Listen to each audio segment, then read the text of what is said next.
Oke, Assalamualaikum warahmatullahi wabarakatuh.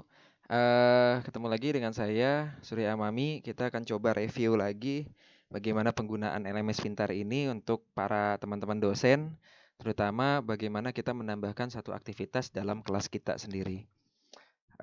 Teman-teman semua tinggal login dulu. Kita login, kemudian kita masuk ke mata kuliah yang kita ampu. Misalkan saya mengampu mata kuliah eh, apa ya? Misalkan yang tadi deh, sistem atau Merdeka Belajar gitu ya. Ini Merdeka Belajar saya buat untuk kelas-kelas percobaan gitu lah ya. Untuk kelas percobaan. Jadi di sini ada belajar Merdeka Dosen Dikmatika gitu ya teman-teman semua. Nah, di sini kemudian kita ingin menambahkan satu eh fitur apa ya? Fitur aktivitas gitu ya dalam kelas. Nah, kalau seperti ini di atas itu berarti diskusinya adalah secara umum. Nah, misalkan kita di pertemuan pertama itu kan mahasiswa itu diminta atau siswa kita diminta untuk mengenal LMS. Coba deh lihat-lihat menu dan sidebar-nya, dashboard-nya seperti apa. Nih gambar begini nih Anda bisa komentari atau tidak. Nah, itu caranya kita bisa tambahkan di sini nih. Di pertemuan satu ini kita bisa tambahkan satu aktivitas misalkan kita ingin tambahkan diskusi gitu ya. Bagaimana anak bisa tahu bisa atau tidaknya, ngerti atau tidak kalau tidak diberikan satu fitur diskusi. Nah, fitur tersebut cara pertama itu adalah satu, tolong perhatikan, teman-teman semua tinggal klik gambar gear di ujung kanan atas. Pastikan teman-teman masuk pada menu mata kuliahnya, kemudian klik di gear paling atas di bawah bahasa ini, di bawah menu bahasa, kemudian klik turn editing on. Oke, teman-teman sekalian, jadi pertama masuk ke mata kuliahnya, kemudian klik gambar gear, kemudian turn editing on. Maka tampilan nanti akan berbeda. Tampilannya akan menjadi tampilan edit. Seperti ini. Oke, kalau sudah, maka sebetulnya setiap ada satu field atau satu section ya, ada satu section itu add an activity, maka section tersebut bisa selalu ditambahkan. Add an activity, add an activity, add an activity. Nah, contoh saya menambahkan activity-nya karena ada di pertemuan satu, saya akan tambahkan di pertemuan satu. Aktivitasnya itu misalkan forum ya. Jadi kalau diskusi itu aktivitasnya forum. Oke, di sini ada aktivitas forum. Kita tambahkan, kita add.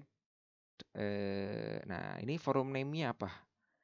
Jadi misalkan diskusi terbuka pertemuan satu.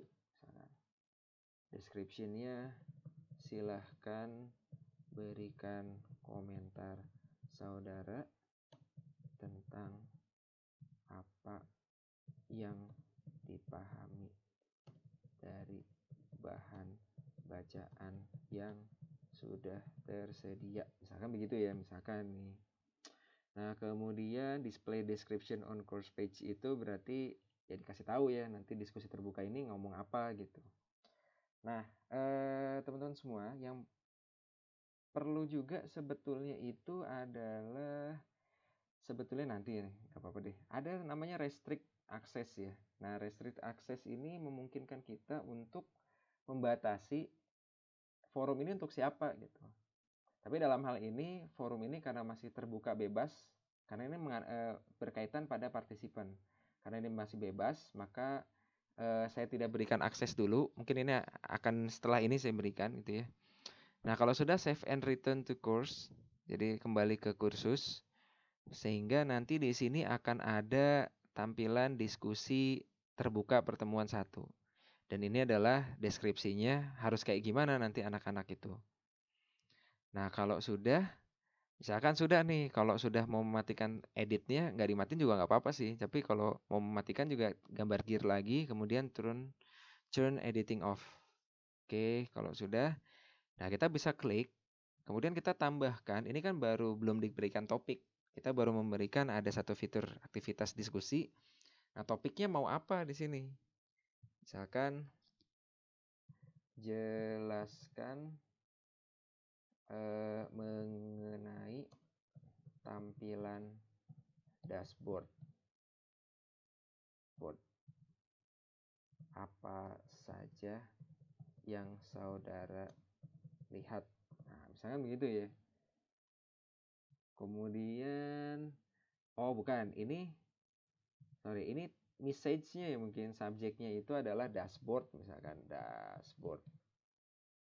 Jadi dashboard, subjeknya dashboard, tapi isinya itu adalah isi pesannya, pesan dari topik kita itu adalah jelaskan mengenai tampilan dashboard. Itu berarti pesan diskusi kita gitu ya kepada mahasiswa. Nah, seperti ini. Nah, nanti kalau mahasiswanya mau menjawab ya tinggal klik aja, klik dashboard. Kemudian nanti dia bisa ngejawab, tinggal nge-reply. Reply, Pak, yang dimaksud dashboard atau tampilan dashboard yang saya lihat adalah bla bla bla bla bla. Bahkan ketika nanti ketika mahasiswa mereply, nah ini seperti ini ya. Nanti tinggal tulis aja kayak biasa gitu. Oke, seperti itu. Kemudian apa lagi ya? Kemudian misalkan teman-teman semua tinggal klik saja di sini. Karena sebetulnya sudah ada penjelasannya ya. Jadi kalau misalkan saya add activity lagi,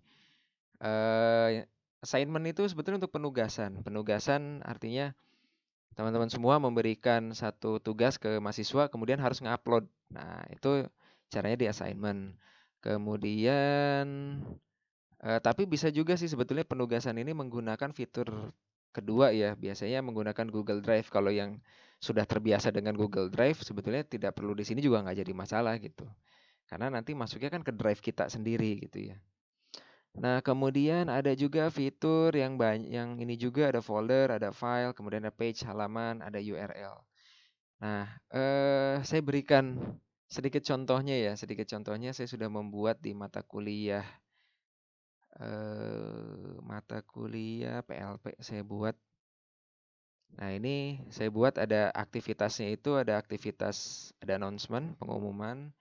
Ada pengumuman itu mungkin bisa, saya belum isi sih, tapi bisa lebih ke arah tujuan pembelajaran, kompetensi yang diinginkan ke mahasiswa, capaian pembelajaran atau CP-nya gitu sesuai KKNI, apa yang diharapkan, kemudian bisa ditaruh di sini di awal.